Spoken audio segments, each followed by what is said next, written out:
এই যে সুইট বানটা দেখছেন, এটা আমার নিজেরই বানানো। ভিডিওর মধ্যে পারফেক্টভাবে কিভাবে একটা সুইট বান বানাতে পারবেন সমস্ত কিছু আমি বলেছি। ভিডিওটা স্কিপ না করে দেখলে আপনারাও বাড়িতে পারফেক্টভাবে একটা সুইট বান বানাতে পারবেন। এখানে দেখুন আমি সমস্ত কিছু ওজন করে দেখিয়ে দিচ্ছি। আর বন্ধুরা, আমি সবসময় ওয়েট করা জিনিসেই, সমস্ত ইনগ্রিডিয়েন্টস নিয়েই কাজ করতে ভালোবাসি, রেসিপিগুলো ভালোবাসি, কারণ কাপের থেকে ওয়েট করে জিনিসগুলো নিলেই ভালো হয়। এখানে সমস্ত কিছু আমি দেখিয়ে দিচ্ছি, তবুও ডিসক্রিপশান বক্সে গ্রাম হিসেবে সমস্ত দেখিয়ে দেবো। আর এখানে দেখুন আমি ইস্ট দেখাচ্ছি। ইস্ট দু রকমের হয়, ইস্টের পরিচিতিটা ভালোভাবে জেনে রাখা উচিত এই বানগুলো বানানোর সময়। এই ইস্টটাকে আমি অ্যাক্টিভ করব না, এটা ছোট্ট ছোট্ট একদম পোস্ত দানার মতন ছোট হয়, এটাকে বলা হয় ইনস্ট্যান্ট ইস্ট, যেটা ডাইরেক্ট আমরা ময়দার সাথে ইউজ করতে পারবো। আর যেটা বড় বড় দানার হয় সেটা অ্যাক্টিভ ইস্ট, সেটাকে গরম জলে, ঈষদুষ্ণ গরম জলে অ্যাক্টিভ করতে হয়। কিন্তু আমি যে ইস্টটা ব্যবহার করছি এটা খুবই পপুলার, এটা আমার যে এলাকায় বাজার আছে সেখানে পাওয়া যায় দোকানগুলোতে। আর এই অ্যাক্টিভ ইস্ট দিয়ে বেকারিতে খুব সুন্দরভাবে একটা ব্রেড বান বলুন বা ব্রেড, যে কোনো জিনিস পাউরুটির বানানো হয়। আর এই ইনস্ট্যান্ট ইস্টটা কখনোই অ্যাক্টিভ করতে হয় না, ডাইরেক্ট একদম ময়দার সাথে মিশিয়ে করে নিতে হয়। আর আর অবশ্যই এখানে যে ময়দা, ইস্ট, গুঁড়ো দুধ, অবশ্যই লবণ দিবেন। সমস্ত কিছু যে আমি মাখাচ্ছি এটা ঈষদুষ্ণ গরম জল করে নিয়েছি, না ঠান্ডা না গরম, সেই অবস্থাতেই আমি এখানে মাখাবো, কারণ এখানে ময়দার সাথে যে ইস্টটা দিয়েছি সেটাকে আমাকে অ্যাক্টিভ করতে হবে। আর 5 মিনিটের জন্য এই অবস্থাতেই আরেকটু জল দিয়ে ভালোভাবে মাখিয়ে নিয়ে রেখে দেব চাপা দিয়ে, যাতে একটু ইস্টটা ময়দার সাথে ভালোভাবে মিশে যায়। আপনাদেরকে অবশ্যই ইস্ট কী রকম নিচ্ছেন সেটা আগে দেখে নিতে হবে ভালোভাবে, কারণ ইস্ট অ্যাক্টিভ হলে, অ্যাক্টিভ ইস্ট নিলে, অ্যাক্টিভ অবশ্যই করতে হবে আপনাকে গরম জল দিয়ে। আর ইনস্ট্যান্ট ইস্ট নিলে কোনো রকমের অ্যাক্টিভ করতে হবে না, আপনাকে ডাইরেক্ট ময়দার সাথে ইউজ করতে হবে। এখানে একটু আমি অয়েল নিয়ে নিচ্ছি, অয়েল মাখিয়েই এই ডোটা মাখাতে হবে। আর এই ডোটা একটু এরকম ধরনের হাতে লেগে যাবে, আঠালোর মতন হবে, এরকমই হতে হবে, কখনোই শক্তভাবে মাখানো যাবে না। শক্তভাবে মাখালে ইস্টটা কাজ করবে না। যাতে একটা নরম খুব সফট একটা ডো রেডি হয় সেই রকমই করতে হবে। আমি এখানে 5 মিনিটের জন্য রাখবো, একটা থালা চাপা দিয়ে রেখেছি। এরপর আমি ভালোভাবে মেখে নেব, যেটাকে ঠেসে ঠেসে মাখা বলে। এটা কোনো রকমের ডিম না দিয়ে এগলেস একটা সুইট বান করেছি ফুটি ফুটি দিয়ে। এখানে আপনারা কাজু কিশমিশও দিতে পারেন, কোনো অসুবিধে নেই, যে যেটা পছন্দ করেন। আর খুব সুন্দরভাবে পারফেক্ট একটা বান রেডি হয়ে যায়। দেখুন আমি কিচেন প্ল্যাটফর্মে খুব ভালোভাবে ময়দা ডাস্ট করে নিচ্ছি, ময়দা দিয়ে ভালোভাবে ডান হাত দিয়ে টেনে স্ট্রেচিং পদ্ধতিতে আমি মাখিয়ে নেব। এখানে ডান হাত দিয়ে টেনে, বাম হাত দিয়ে দেখুন টেনে টেনে আমি মাখিয়ে নিচ্ছি। খুব সুন্দরভাবে মাখাতে হবে। এখানে যদি আপনার একটু ময়দা প্রয়োজন হয় অল্প হাতে মেখে নিতেই পারেন, কোনো অসুবিধে নেই, বা তেল একটু নিতেই পারেন, কিন্তু মাখাটা যেন ভালো হয়। 7 থেকে 8 মিনিট ভালোভাবে মেখে নিলে ব্রেডটা ভালো হবে। যে বানটা আমরা রেডি করব, বানের ডোটা খুব সুন্দরভাবে রাইজ হবে। দেখুন এখানে আমার হাতের মধ্যে আটকে যাচ্ছে, আমি একটু একটু করে অয়েল নেব আর মাখিয়ে নিতে থাকবো। আর প্রয়োজন হলে একটু করে এখানে ময়দা ডাস্ট করতে থাকবো।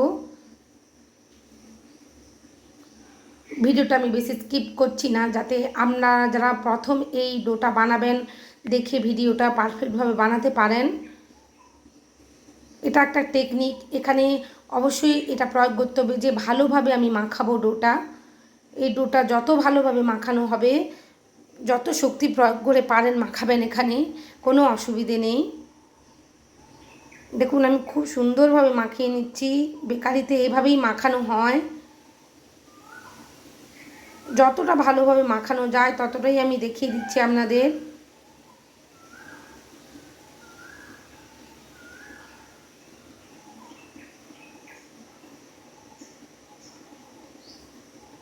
এক্সট্রা যে ডোগুলো আমার হাতে লেগে যাচ্ছিলো তুলে নিলাম, ভালোভাবে মাখিয়ে নিয়েছি। আর সমান করে সুন্দরভাবে এটাকে গোল করে একটা ডো বানিয়ে নিতে হবে। আর যেই পাত্রের মধ্যে রাখবেন, বাটিতে রাখবেন, সেটা ভালোভাবে অয়েল মাখিয়ে নিতে হবে। আমি এখানে তেল মাখিয়ে নিয়েছি। এরপর ডোটা খুব মসৃণভাবে একটা গোল ডো করে রেখে দেব। আমি এটা 3 থেকে 4 ঘন্টার জন্য রেখেছি। 3 থেকে 4 ঘন্টা অবশ্যই রাখবেন একটা র্যাপিং পেপার দিয়ে। দেখুন আমি ক্লিনিং পেপারও বলতে পারেন, দোকানে বেকারির দোকানে খোঁজ করলে অবশ্যই পেয়ে যাবেন এই পেপারগুলো দিয়ে। খুব সুন্দরভাবে আমি এটাকে আটকে দেব আর একটা গরম স্থানে রেখে দেব। যত বেশি সময় রাখবেন তত রাইজ হবে। দেখুন কত সুন্দরভাবে আমার রাইজ হয়ে গেছে। আমি এই ফুটিগুলো দিয়ে বানাবো। আর এখানে এই বাটিগুলো নিয়ে নিয়েছি, এখানে অয়েল মাখিয়ে নিচ্ছি আর একটু করে ময়দাও আমি মাখিয়ে নেব।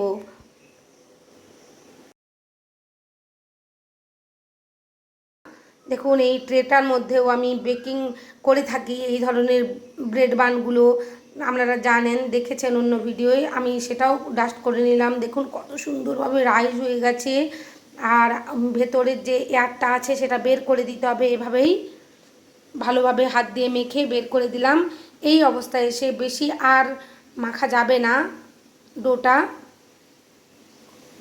এরপরে আলতো হাতে একটু মেখে নিয়ে আমি ফুটিগুলো মিশিয়ে দেব। খুব সুন্দরভাবে ফুটিগুলো যাতে চারিদিকে স্প্রেড করে যায় সেইভাবেই মাখিয়ে নিতে হবে। একটু করে হাতে তেল নিয়ে মাখিয়ে নিচ্ছি। একটু সময় সাপেক্ষ, কিন্তু করলে অসাধারণ খেতে হয়। বাড়িতে বানানো সমস্ত জিনিস শুধু খুব ভালো হয় বন্ধুরা। বাড়িতে অবশ্যই বানিয়ে খাবেন, খুব ভালো লাগে খেতে এগুলো। দেখুন ধীরে ধীরে আমি তেল মাখিয়ে একটু লম্বা মতন আকার করে নিচ্ছি। এটা সম্পূর্ণ এগলেস, কোনো রকমের ডিমের ব্যবহার এখানে আমি করছি না। যারা ডিম পছন্দ করেন না তারা এই ধরনের রেসিপিটা ব্যবহার করতে পারেন। এই রেসিপিটা একটা ছুরি দিয়ে দেখুন আমি ধীরে ধীরে ডোগুলো কেটে নিচ্ছি একই সাইজের করে। এরপর বাটির মাপ অনুযায়ী আমি ডোগুলোকে গোল করে সমান করে, টেকনিকটা আমি দেখিয়ে দিচ্ছি, আপনারা দেখুন এখানে কিভাবে আমি টেনে টেনে গোল করে সমান করে বাটির মধ্যে বসিয়ে দেব।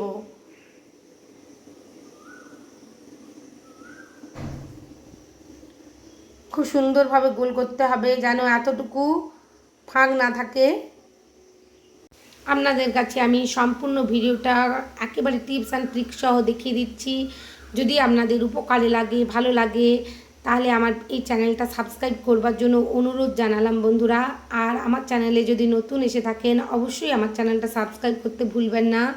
আর লাইক শেয়ার কমেন্ট করবেন বন্ধুরা। আপনাদের লাইক শেয়ার কমেন্ট আমাকে কাজ করতে আরও উৎসাহ দিচ্ছে। আপনারা পাশে আছেন, অনেক ধন্যবাদ আপনাদের। দেখুন ধীরে ধীরে আমি সমস্ত কিছুই ভালোভাবে ভিডিওর মধ্যে দেখিয়েছি। আশা করছি ভিডিওটা আপনাদের উপকারে লাগবে। প্লিজ সাবস্ক্রাইব করবার অনুরোধ জানালাম। এই অবস্থায় আমি আরও 1.5 থেকে 2 ঘন্টা রেস্টে রেখে দেব। এখানে একটা কাঁচের লিড দিয়েছি যাতে উপর থেকে দেখা যায় কিভাবে রাইস হচ্ছে। আর বাটিগুলো যেন আমার একটু বড় মনে হচ্ছিল, তাই আমি একটু ছোট বাটিতে ট্রান্সফার করে নিয়েছি বড় বাটি থেকে। আর দেখুন আমি 2 ঘন্টা রেস্টে রেখে দিয়েছিলাম এভাবেই চাপা দিয়ে খুব সুন্দরভাবে। আর এখানে একটু মিল্ক গাঢ় করে আমি ফুটিয়ে নিয়েছি। একটু গাঢ় মিল্কই ব্যবহার করতে হবে এই পর্যায়ে এসে। আর প্রিহিট করবেন সবসময়। প্রিহিট করা ওভেনের মধ্যে আমি দেখুন রেখে দিচ্ছি। আমার এই উনুনের মধ্যে, গ্যাস স্টোভের মধ্যে এটা বেক হতে সময় লেগেছিল 50 মিনিটের মতন, একেবারে লো ফ্লেমে 50 মিনিটের মতন সময় লেগেছিল। আর আমার যে আমি ওভেনে এগুলো বেক করেছি ওটিজির মধ্যে, এটা আমার 25 মিনিট সময় লেগেছিল 150 ডিগ্রি সেন্টিগ্রেডে। খুব সুন্দরভাবে আমার মিল্ক ব্রাশ করা হয়ে গেল। দেখুন আমি বান পাউরুটিগুলো বের করে নিয়ে এসেছি। এটা ওটিজির মধ্যে বানিয়েছিলাম। আর এখানে বাটার ব্রাশ করে দিচ্ছি। খুব সুন্দর ফুলে উঠেছে, খুব সুন্দর নরম সফট হয়েছিল। আর কখনোই সাথে সাথেই খাবেন না, এটা এনে একটু চাপা দিয়ে রাখবেন এভাবে বাটার ব্রাশ করার পরে। দেখুন উনুনেরটা আমার আর তখনও হচ্ছিল না, 40 থেকে 50 মিনিট অবশ্যই লাগবে লো ফ্লেমে। এখানেও আমি বন্ধ করে দিয়েছি। একটু কালারটা কম এসেছে ওভেনের থেকেও, চাপা দিয়ে রেখে দিয়েছিলাম। 40 মিনিটের জন্য। তারপর আপনাদের মোল্ড আউট করে দেখিয়ে দিচ্ছি একটা ছুরির সাহায্যে। কত সুন্দরভাবে একটা বান পাউরুটি রেডি হয়ে গেছে। বেকারিতে কেন কিনে খাবেন বন্ধুরা, বাড়িতে যেটা বানানো যায় অবশ্যই বাড়িতে বানাবো আমরা। একটু ধৈর্য আর সময় লাগে, কিন্তু অবশ্যই বানানো যায়।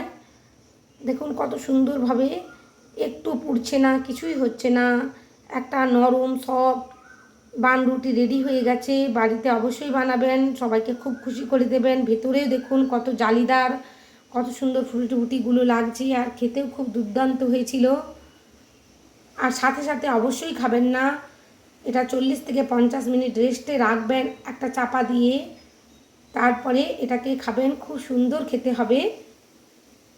ধীরে ধীরে আপনাদের কাছে সার্ভ করে আমি দেখিয়ে দিচ্ছি। আবারও বলছি বন্ধুরা, আমার এই ভিডিওটা ভালো লাগলে অবশ্যই লাইক শেয়ার কমেন্ট করবেন, আর সাবস্ক্রাইব করতে ভুলবেন না আমার এই চ্যানেলটা।